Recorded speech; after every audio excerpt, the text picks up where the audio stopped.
Revenge films. My name is Nancy. I'm a 28-year-old office employee living alone. I felt a lot of purpose in my job, and even though I was really busy, I was working really hard. My father back home was ill, and in order to support my mother, I was going back and forth between work and the hospital.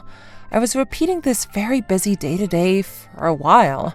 But even though I was tired, I didn't complain, and I did my best for both my job and my family. However, my father was only getting weaker until one day, while I was at work, I got a call from the hospital.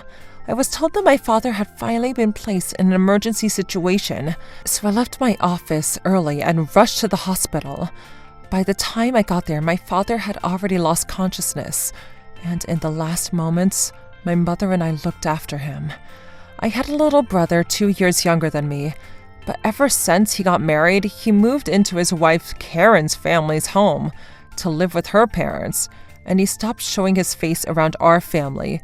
Even after my father was hospitalized, he used that excuse that he was busy with work and he didn't have time to come to the hospital once to see our dad. My little brother Richard was spoiled by my dad growing up ever since he was a little kid. He's always been a free spirit and lazy, and he wasn't the type to care for his family. Because of that, even when he found out that our dad was sick, he didn't show any signs of concern. And on top of that, even though I said our dad wanted to see him, he continued to decline visiting the hospital. And then my father ended up passing away without seeing my little brother. And I was reunited with Richard for the first time in a while at the funeral. Even though my sister-in-law didn't even contact us once, she nonchalantly said, "It must have been really hard." As for my brother himself, throughout the funeral, he was messing around with his phone and falling asleep.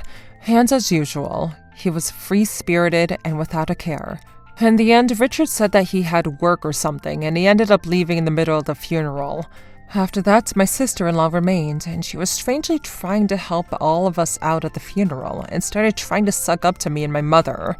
"Is there anything that I can help with?" "Don't worry, Nancy and I can do everything ourselves." "It's fine. Please, ma'am, you should take a rest." "Even if you say that." My sister-in-law was catering to my mother more than I have ever seen before, and if anything, it seemed like she was excited about something. I felt an uneasiness about her actions, but with my sister-in-law's help, the funeral came to an end. The cremation and burial were all finished, and when we finally had a moment to breathe, my mother broke down into tears. But that was understandable, after losing her husband of many years. I was worried about my mom, who was exhausted, so I decided to go work for my family home for a while. But then one day, suddenly, my sister-in-law showed up at the door about a week after the funeral was over. When my sister-in-law barged in out of nowhere, she had completely transformed from her hard-working self at the funeral, and she took a strong attitude and said the most ridiculous words. "I don't want to waste time here, but who's going to get how much of the inheritance? I worked hard at the funeral, so of course I'm going to be getting some of it too, right? I heard there's like $3 million in the inheritance." "Inheritance? How do you know that?" "I overheard some of the relatives talking at the funeral." Anyway, the funeral just ended and we're starting to think about inheritance after this. You need to leave now. "What? But I worked so hard to help at the funeral."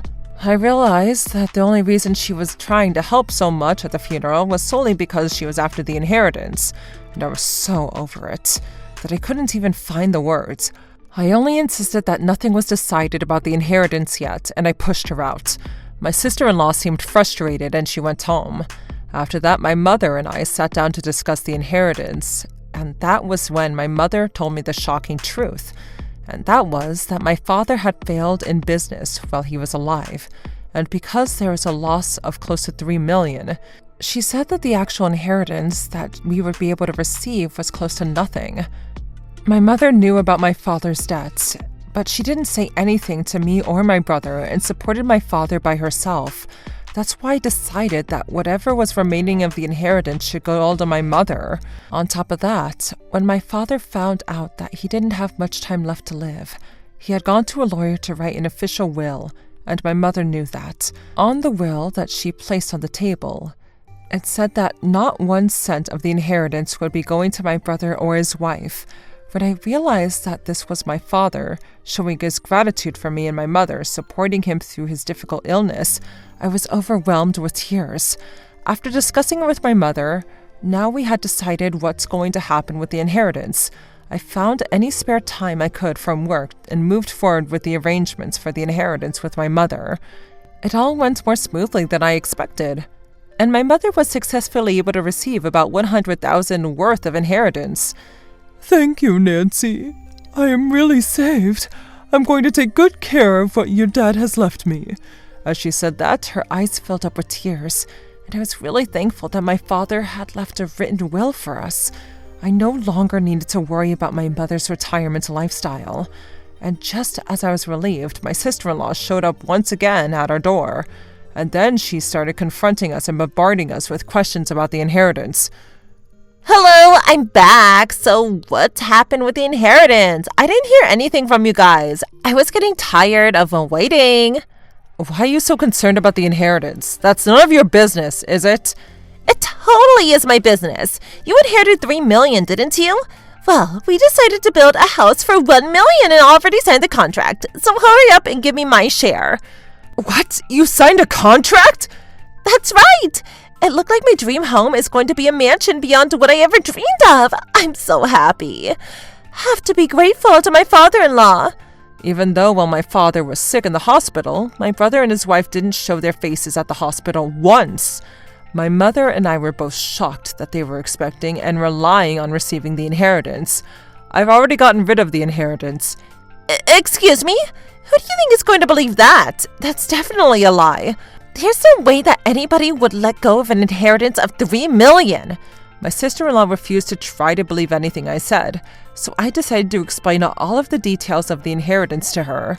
I showed her all of the paperwork and explained it one by one, and I could see Karen's face get more and more pale. Failed in business? Dad!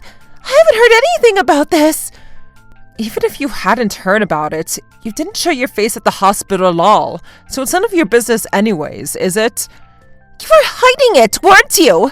What are you going to do about it? We already started building the mansion. The fact that you're building a mansion is not of our business, and there's pretty much no money left anyway. My sister-in-law was panicking as she was furious, and we kicked her out of the house. But that night, this time Richard came to the house. Hey, Mom! Nancy! What the hell is going on? Obviously, it's normal that as his son, I should be getting a share of the inheritance. Then take a look at this will. Not going to leave a penny to Richard or his wife? There's no way that this is going to be forgiven. Give me some of that! You're obviously lying that he had debt anyway, aren't you? That will was written officially by Dad himself in the presence of a lawyer. So if you have some complaints, then why don't you try and take it to court? I can't believe you're coming here demanding the inheritance when you didn't come to visit Dad when he was sick. You're the worst. I'm not going to think of you as my son anymore. I'm going to be cutting off all ties with you. You're disowned. I'm going to do the same. Wait a minute! Karen was the one that went off and believed that we were going to get the inheritance and signed the contract for the house! I didn't do anything wrong! So please, even whatever is left, just share a little bit of it with me! And don't say that you're going to disown me! You saw the will, didn't you? That's everything, so you can leave now. Damn it! After being disowned by my mother and myself, Richard stormed out of his family house. After that, Karen was confirmed by Richard and her parents for signing a contract for a house based off of the inheritance without confirming it with anybody, and she was kicked out. There is no way that my brother could continue living at his wife's house when she was no longer there. So then he left and tried to come back to our family house.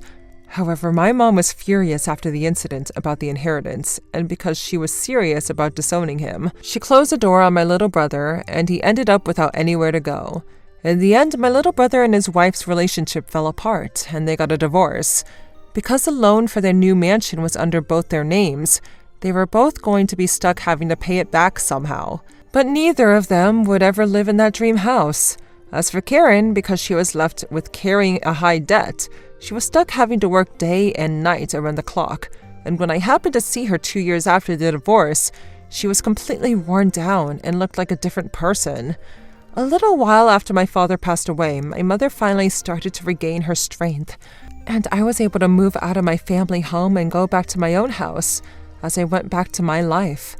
On my days off, I go on trips to the hot springs with my mom, and our relationship is stronger than ever. From now on, I want to be able to give back to my mom for all the struggles she went through for our family. How was today's video? If you enjoyed it, please subscribe, like, and leave a comment. Stay tuned for more.